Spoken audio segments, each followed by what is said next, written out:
My name is Arlen Womack. I'm going to be presenting moments and free body diagrams for this teaching topic.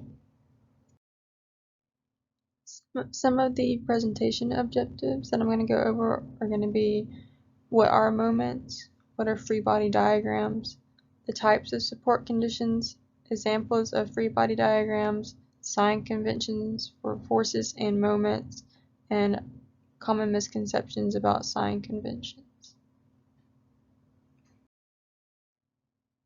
So first off, I'm going to go over what are moments. Basically, they are just twisting forces, so like twisting a doorknob or opening a jar. They act around a point called a pivot. They can be clockwise or counterclockwise in the motion that they're twisted in. Net moments cause objects to spin, where a zero net moment means that the object is going to be balanced. So in this example, to the left, you can see that Garfield is to the left of the axis of rotation. He's trying to pull the wooded member that he's standing on in a counterclockwise position. Whereas in the right, you can see Odie is standing to the right of the wooded member and Garfield's to the left. Odie is trying to pull the object in a clockwise position and Garfield is trying to push it in a counterclockwise position. If both of these characters, are the same weight, then this object will be balanced. So moving on from moments for just a little bit, we're going to talk about what are free body diagrams. Basically, it's just a force diagram. It illustrates forces that act on a structure or an element within a structure. It illustrates moments and resulting reactions of those forces. In most cases, it does not show dimensions or support types. It also isolates the object from its support conditions and replaces it by potential forces.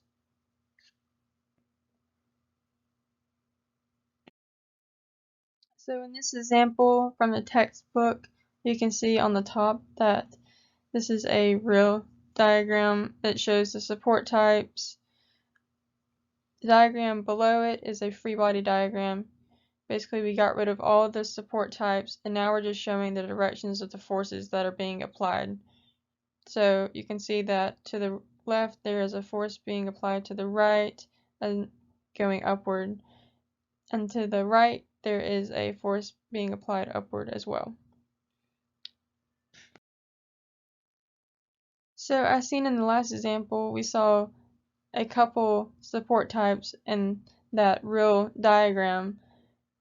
We saw the roller and we saw the pin. So that the roller was to the right, that showed one force perpendicular to the surface. To the left, we saw the pin support type, which was two forces, a perpendicular and a parallel. We also have support types that are fixed, which is two forces perpendicular and parallel, and then one moment, which is that twisting motion that we saw earlier. There are also cable support types. This is just one force along a line of action of the cable.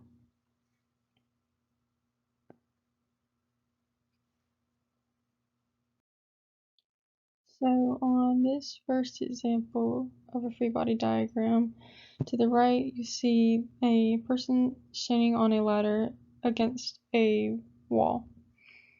To the right I drew a free body diagram. I hope it is legible.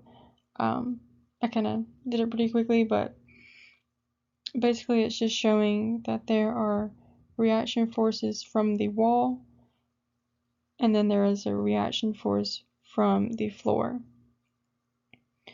There are also frictional forces that are being applied upwards to the ladder and that are being applied to the bottom of the ladder.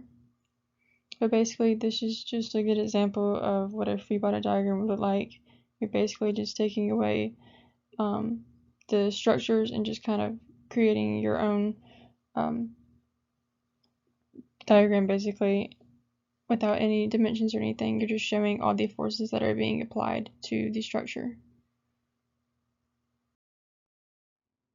So I thought I would just give this example. It's a good example of a free body diagram. I'm sure we've seen this example back in Physics 1, but basically we're just taking away the object and showing the forces acting on a point in its direction, which is basically just what free body diagrams are. So moving on to sign conventions for free body diagrams. As you can see in the example that I showed before, we saw the forces being applied to the right and upward. So forces that are applied upward are going to be positive. Forces that are downward are going to be negative. Forces that are to the right are going to be positive, and forces to the left are going to be negative. So now talking about sign conventions for a moment. As we mentioned before in the example with Odie and Garfield, Odie, he was trying to push the object in the clockwise position. That is going to be a positive moment. Garfield trying to push the object into a counterclockwise position, his moment would be negative. So lastly, I just wanted to go over some common misconceptions about sign conventions. The sign convention between forces and moments are related. This is false. The sign convention for forces and moments should be kept separate. We need to realize that a positive force can cause either a positive or a negative moment, or vice versa. Forces and moments have their own separate sign conventions. Alright, that was the last thing I had for my teaching topic. Thank you guys for watching, and here are a couple sources that I used for this presentation.